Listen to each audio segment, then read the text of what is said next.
ಆರೋಗ್ಯ ಸಮಸ್ಯೆಗಳು ಹೇಳಿ ಕೇಳಿ ಬರೋದಿಲ್ಲ. ಯಾವ ಸಮಯದಲ್ಲಿ ಬೇಕಾದರೂ ಆರೋಗ್ಯ ಕೈಕೊಡಬಹುದು. ಹೀಗಾಗಿ ಮನೆಯಲ್ಲಿ ಕೆಲವೊಂದು ಔಷಧಿಗಳನ್ನ ಇಟ್ಕೊಳ್ಳೋದು ಅತ್ಯಗತ್ಯ. ಮೊದಲನೇದಾಗಿ ಪ್ಯಾರಾಸಿಟಮಾಲ್. ಮೈಲ್ಡ್ ಪೇನ್, ಜ್ವರ ಅಥವಾ ತಲೆನೋವು ಕಾಣಿಸ್ಕೊಂಡಾಗ ಪ್ಯಾರಾಸಿಟಮಾಲ್ ಹೆಲ್ಪ್ ಆಗುತ್ತೆ. ಆಂಟಿಹಿಸ್ಟಮೈನ್ ಮಾತ್ರೆ. ದೇಹದಲ್ಲಿ ಹಠಾತ್ ಅಲರ್ಜಿ, ತೀವ್ರ ತುರಿಕೆ, ಅಲರ್ಜಿಯಿಂದಾಗಿ ಸೀನು, ನೆಗಡಿ ಈ ರೀತಿಯ ಸಮಸ್ಯೆಗಳು ಕಾಣಿಸ್ಕೊಂಡಾಗ ಆಂಟಿಹಿಸ್ಟಮೈನ್ ಮಾತ್ರೆಗಳನ್ನು ತೆಗೆದುಕೊಳ್ಳಬಹುದು. ORS. ಹೊಟ್ಟೆ ಕೆಟ್ಟರೆ ಅಥವಾ ಅತಿಯಾಗಿ ಲೂಸ್ ಮೋಷನ್ ಆದರೆ ದೇಹದಲ್ಲಿ ಎಲೆಕ್ಟ್ರೋಲೈಟ್ಸ್ ಕೊರತೆ ಉಂಟಾಗುತ್ತೆ.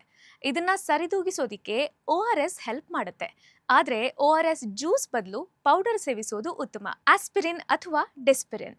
ಹೃದ್ರೋಗಿಗಳು ಈ ಔಷಧಿಯನ್ನ ಮನೆಯಲ್ಲಿ ಇಟ್ಕೊಳ್ಳೇಬೇಕು. ಅಚಾನಕ್ಕಾಗಿ ಎದೆನೋವು ಕಾಣಿಸ್ಕೊಂಡ್ರೆ ಈ ಮಾತ್ರೆಯನ್ನ ತೆಗೆದುಕೊಳ್ಳಬಹುದು. ಆದರೆ ನೆನ್ಪಿರ್ಲಿ, ಇದು ವೈದ್ಯರ ಚಿಕಿತ್ಸೆಗೆ ರೀಪ್ಲೇಸ್ಮೆಂಟ್ ಅಲ್ಲ.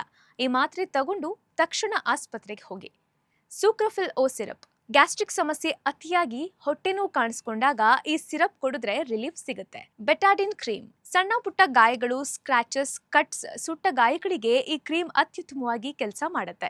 ಇದರ ಜೊತೆಗೆ ಬ್ಯಾಂಡೇಡ್ಸ್ ಯಾವಾಗಲೂ ನಿಮ್ಮ ಮನೆಯಲ್ಲಿ ಇರಲಿ. ಹಾಗೆ ಡಿಜಿಟಲ್ ಥರ್ಮೋಮೀಟರ್ ಕೂಡ ಇಟ್ಕೊಂಡಿರಿ. ದೇಹದ ಟೆಂಪರೇಚರ್ ಚೆಕ್ ಮಾಡೋಕೆ ಥರ್ಮೋಮೀಟರ್ ಹೆಲ್ಪ್ ಮಾಡುತ್ತೆ.